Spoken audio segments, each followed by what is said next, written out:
Alright, today we need to replace the fuel filters on this 2005 F-250 6-liter diesel. I bought this truck about 6 months ago and didn't come with any maintenance records, so I don't know when the last time the fuel filters were changed. This truck does have two filters. If you do buy the Motorcraft filters, it comes with both as well as the O-rings. But the first one we're going to start off with is the one under the hood.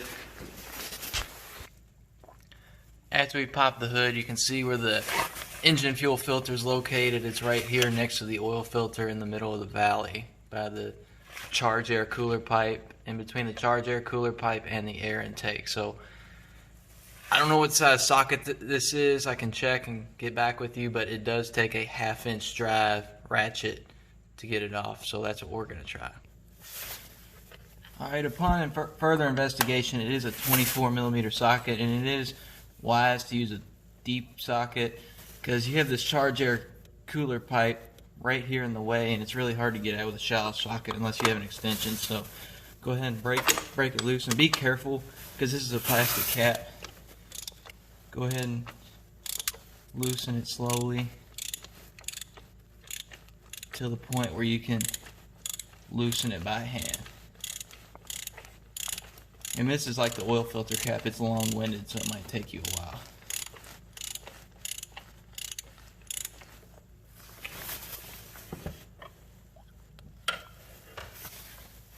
Get the cap off. There's our filter, and be gentle with this and don't shake it out because there might be big pieces of debris and you do not want that to get into your fuel. So just make sure not to shake it out. And like I said, this engine does have two fuel filters. Here's the Motorcraft part number, FD4616. This kit comes with both filters, the one for the engine and the one on the frame rail, as well as the O-rings for each. It's best to use a pick-like tool like this to get this old O-ring out. And they tend to get hard and dry. So just work it under there and get the old one off. Then take your new one, and you're going to want to take some fuel. You can take it out of the fuel bowl or just use some oil and oil up this seal before you slide it on here. Now that we've oiled up our new seal, we can gently go ahead and place it back over the cap. Make sure you get it seated in its groove.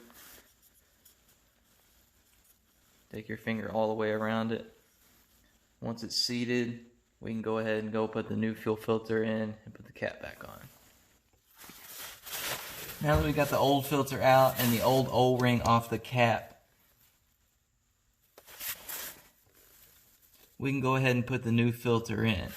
It's important to note the orientation of the old filter. This one's really hard to screw up because it's closed off here and it's open in the middle, and it goes on this protrusion in the middle. So go ahead and slide the new one on. Make sure it seats all the way down.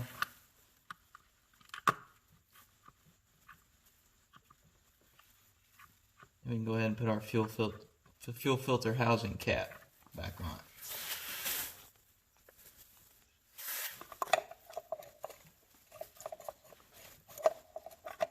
You may have to press down on it a little bit because it is kind of spring loaded, but if you work with it, it'll work with you, and you should be able to get this cap back on.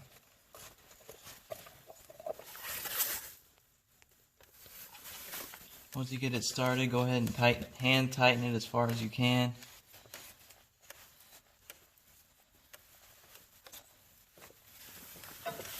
And take your ratchet and tighten it the rest of the way.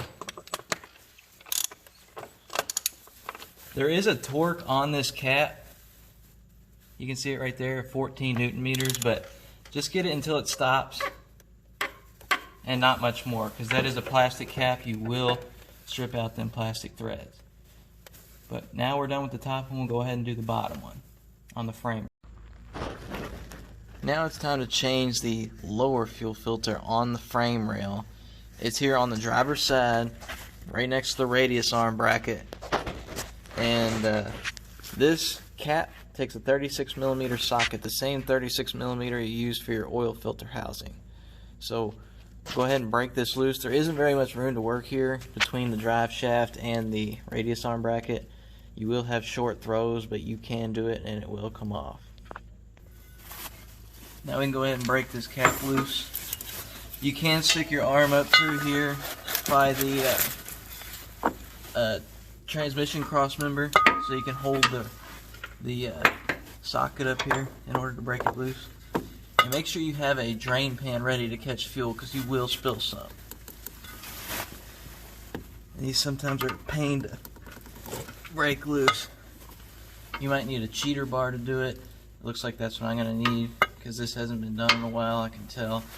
But let's get a breaker bar and then go from there. Once you've broken it loose with your breaker bar, you can go ahead and loosen it the rest of the way with your ratchet. But remember, it is a short throw, and it's really not easy to get your hand up in there to thread it off to the hand, especially if you have large hands.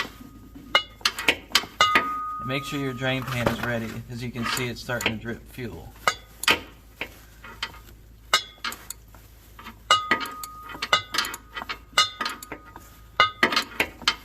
I'm going to go ahead and thread this all the way off and then get back with you when we have the cap off. Once you get it to a drain, once it starts draining like that, just let it drain all the way out, even if it's a slow drip. Just that way you don't get all that diesel fuel in that housing all over yourself. Now that we have the old filter out, we can go ahead and unlocate it from the fuel filter cap. You simply twist to one side or the other, and it'll pull off just like the oil filter. But as you can see how dirty this one is compared to the brand new one. So this one's probably not been changed in a long time. It's a good thing we're changing it now. But before we put the new fuel filter in the housing, see all the grit in there? You're going to want to take some brake clean and clean that out. Take your brake clean and just spray it out until it's clean. Make sure you do this in a well ventilated area as well.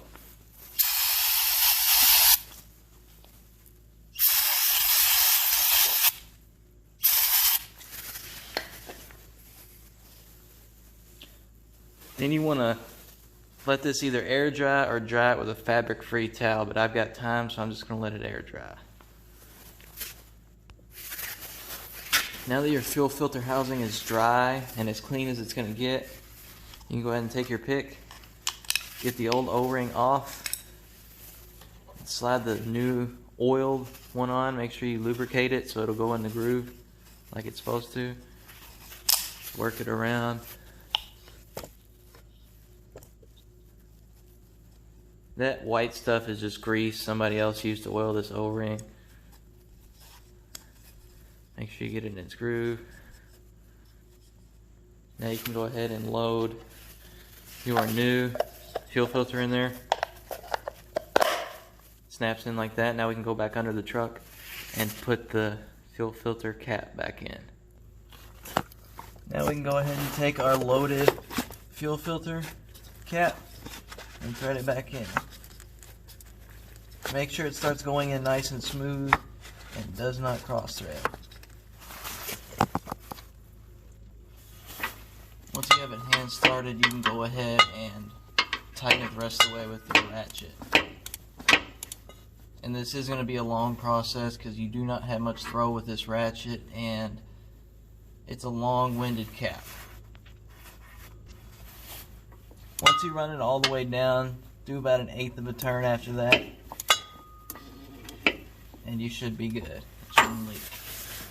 But now we can go up in the truck and go from there. Okay, now that we've replaced both fuel filters, what we need to do is cycle the key several times in order to fill up the fuel filter housings again, because we did lose some fuel when we replaced those filters and took the caps off. So all you need to do is just turn your key to the on position. You can hear the fuel filter whining. It's filling them housings back up. So what you want to do is cycle the key for about 30 seconds for do that about 3 times, then you can go ahead and start it.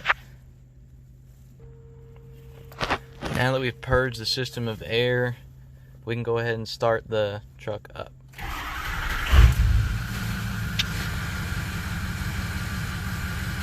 See, runs just fine.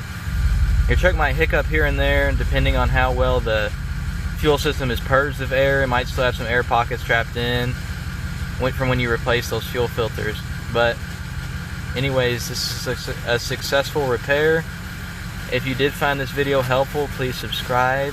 Otherwise, make sure to like and comment, and I'll be back your way with more car repair videos.